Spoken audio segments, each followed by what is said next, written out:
It's the summer of 1953. The Cambridge University rugby team is on its way to Tokyo for a tour of Japan. Air travel then was rather more precarious than it is today. Accidents were not commonplace, but nor were they unusual. And so it was that our aircraft developed engine trouble over what today is Iraq. But it was also a time, not all that long after the war, when there were still RAF stations dotted around the world. And we had to make an emergency landing in the middle of the night at RAF Basra.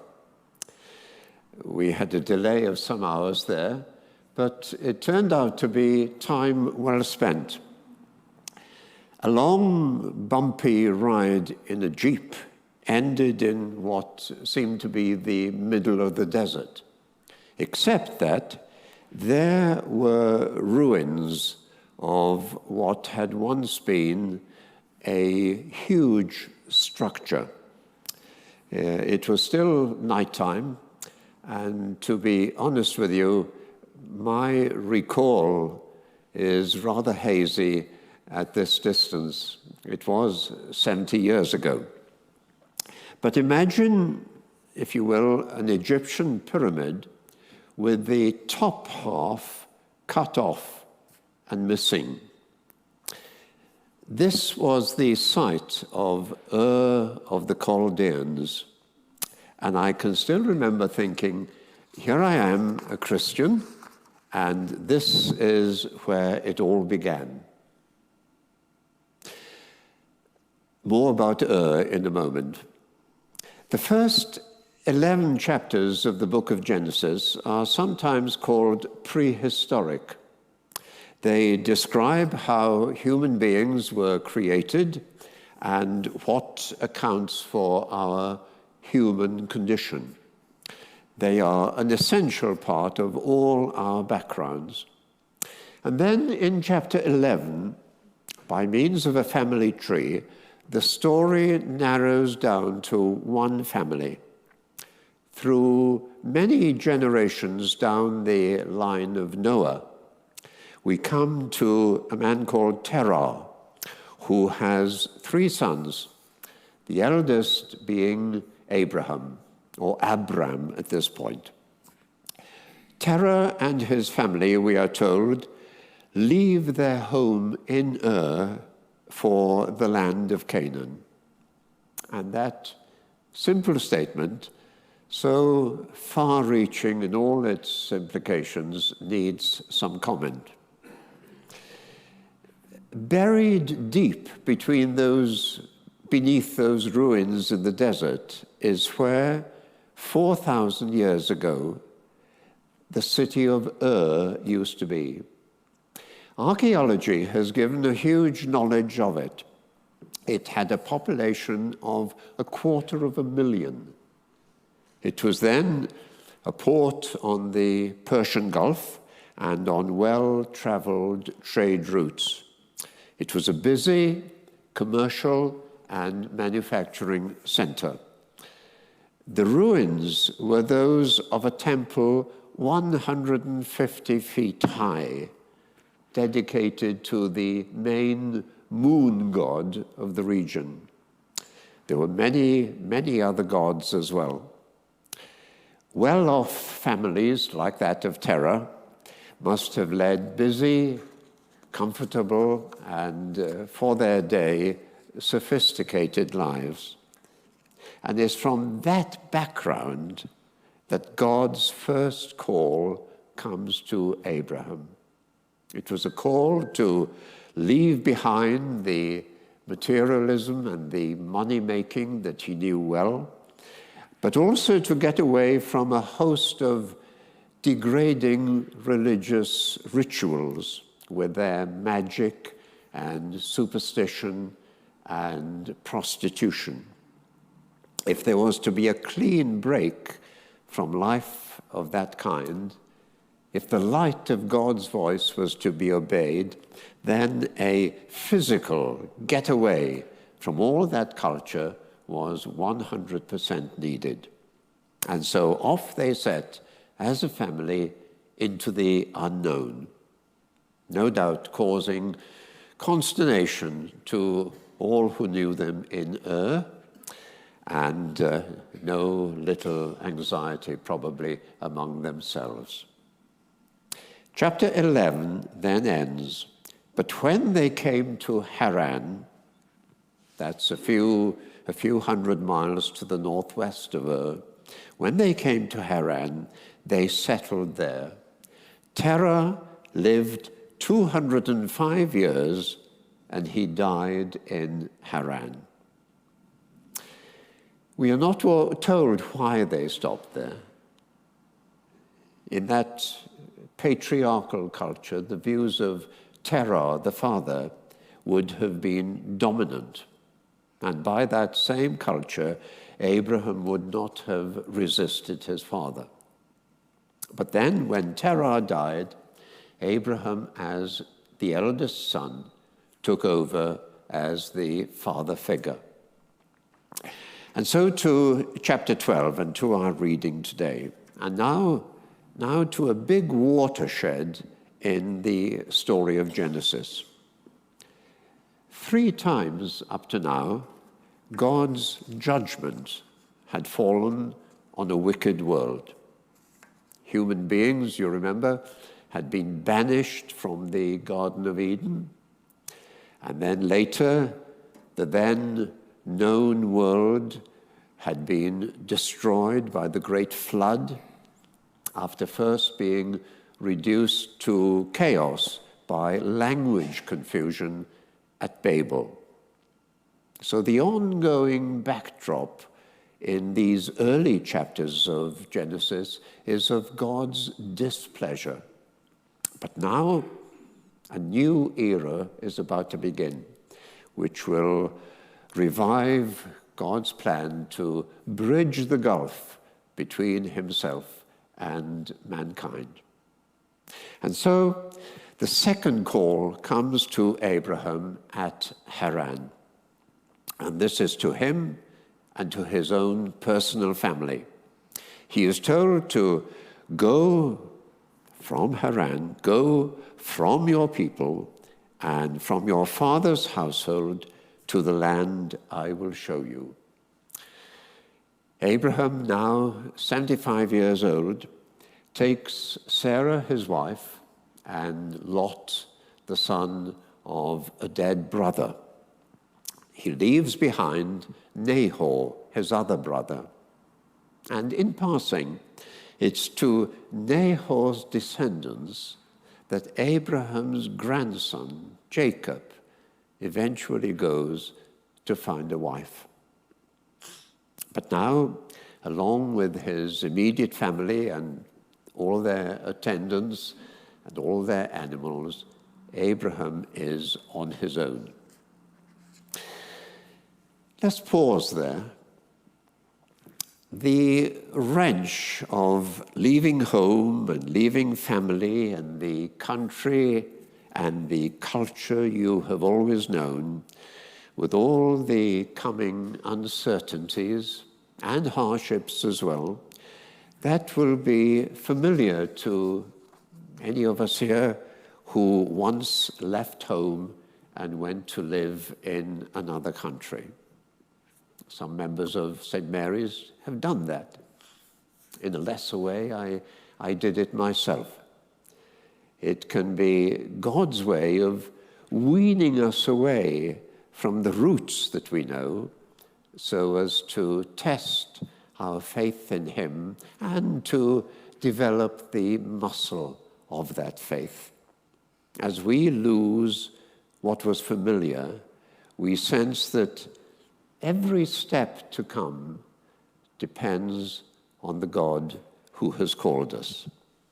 And it's only when later on, and we look back, we realize how he was alongside us at every stage of the journey. This break with the past always has a vital purpose in the future plans of God. Like me, you may be able to look back and see doors of opportunity that opened and undreamt of surprises that God had in store for you. And they all begin with a call to leave and to go. God doesn't send us a map. There's no text from heaven. But God does speak through our everyday circumstances and through our interests and passions. I can recall some of those times very clearly in my own life. The call to take up a career in law, and then much later on, another call to give up what on the face of it was a well-paid and a fulfilling job. And then later on still being told to move from a church where Judy and I had been for over 30 years. If God wants you to change direction, he will find some way of letting you know, and you then know about it absolutely for certain. Now, for Abraham, the place where God is going to reveal himself will not be in Haran, but in some unknown country hundreds of miles to the south. But without the separation, there will be no revelation. And for you and me too, there is a sense in which we have to let go of the past and start afresh somewhere in the service of God. For some of us, it may not be a literal journey, but there will be a forsaking of what has gone by in order to find this new potential for good. All this and more Abraham faced as he left Haran. And this now is where his own personal odyssey begins. He had great things to undergo. He had great moments to experience before he could be counted on as the foundation stone of the Old Testament church, before the patriarchs and the prophets and the psalmists and all the kings of Israel could be built up upon him, Abraham. Like Jesus, still Abraham's far, far off greatest son, like Jesus, Abraham too had to be made perfect through suffering. And now, the leaving of his wider family and all that they stood for, here was his first baptism of loss. So, what does God promise him? Because God never calls, he never commands without also promising. Here's God to Abraham. I will make you into a great nation, and I will bless you. I will make your name great, and you will be a blessing. I will bless those who bless you, and whoever curses you, I will curse. And all peoples on earth will be blessed through you. Some promise, isn't it? 5 times in 2 verses, we have the word bless. And no doubt whatever, God is going to pour blessings on him. There may well be troubles for him ahead. That comes to us all. But if God is for him, all will, in the end, be well. I will make your name great, God says. And there's no denying that happened. And in the Bible, Abraham's name is marked in a lovely way. The New Testament records that Abraham became the friend of God. Now, does it strike you as odd that God needs a friend?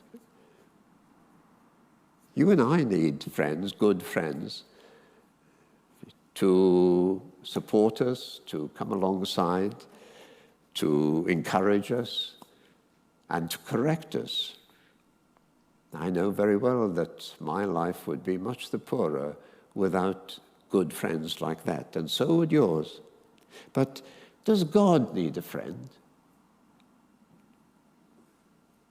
And yet, no living being other than Abraham has ever been called friend of God. Jew, Christian, and Muslim are one in giving him that rich title. But God's blessing isn't restricted just to Abraham. Those who come into contact with him, they too will be blessed. Because he lived close to God, they would come to know that his God was real and living. Conversely, though, those who opposed Abraham would find themselves in difficulty. So both blessing and curse from now on become signposts of God's work. But the full extent of God's blessing is wider still. All peoples on earth will be blessed through you. Now, we who live this side of Good Friday and Easter, we can see what this came to mean in a way that Abraham never would see, because those few words foresee the gospel of Jesus Christ. Read the first chapter of Matthew, and you see there the family tree of Jesus.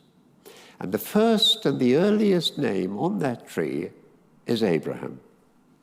Through his line, there will ultimately be a universal blessing.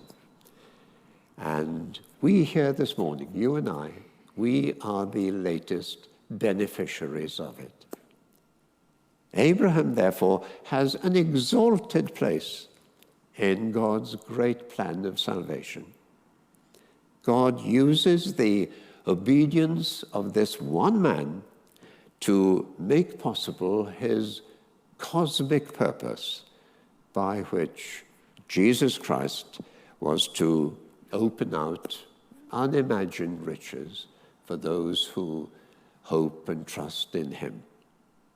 That's true. 2,000 years were yet to go by before that plan was fulfilled at Bethlehem. But we know too, don't we, that 1,000 years are as a passing day in the mind of God. Chapter 12 then goes on. So Abraham went from Haran as the Lord had told him. Sarah, his wife, and Lot, his nephew, they are named because each is to play a big future part in the story. We are then told the route that he took, following the ancient paths of merchants and armies. In time, they reach the Jordan Valley, and they come to Shechem. Judy and I have been to Shechem. Today, it's an Arab town on the West Bank. Shechem is a Hebrew word that means shoulder. And to this day, the whole place is dominated by a shoulder of Mount Gerizim. And the passage at this point says, at that time, the Canaanites were in the land. And that meant that the whole region, the whole area was under the control of a host of alien gods. And those gods were worshipped as though they owned the land. That, of course, is nonsense. Our God owns the whole created order, which is why he can say with absolute certainty to Abraham, to your offspring, I will give this land. God reigns where and even when he is not acknowledged. And we need to remember that in our own day. And as a sign that Abraham understood and believed God's promise, we read on, there he built an altar to the Lord and called on the name of the Lord. And in doing that, Abraham was claiming for the generations to come the fulfillment of the promise of the land that he himself would not live to see. But with the eye of faith, he can now look round him and take in all the possibilities. That's as far as we travel with Abraham today. Let me end, please, with the other title that he has been given down the years, Father of the Faithful. And this perhaps is why he's the friend of God as well. It is part of God's nature to reward us for what we let him do in us. Paul, you remember, says that God works in us, both to do and to will. But at the same time, we have to work out our own salvation. And Abraham is the perfect example of that. God chooses him, and he calls him, and finally he blesses him. But the blessing comes only because Abraham has the mind and the heart and the will to go out and do what he did for God. He believed God with a depth and a strength and a promptness and a perseverance that by his faith, the foundations of the whole church of God on earth and in heaven were laid in him. That adventure of faith of a kind unheard of before deserves the description, doesn't it, of friend and faithful. Here is God's first ever missionary. And ever since, Abraham has inspired countless others to choose and to prefer God and to venture for him in a dark world. You and I, we live in a world so very, very different today. But the challenge of following and obeying God is renewed in every generation. And no people have ever needed to meet that challenge more than we do in our own day. May God make each one of us worthy of it. Amen.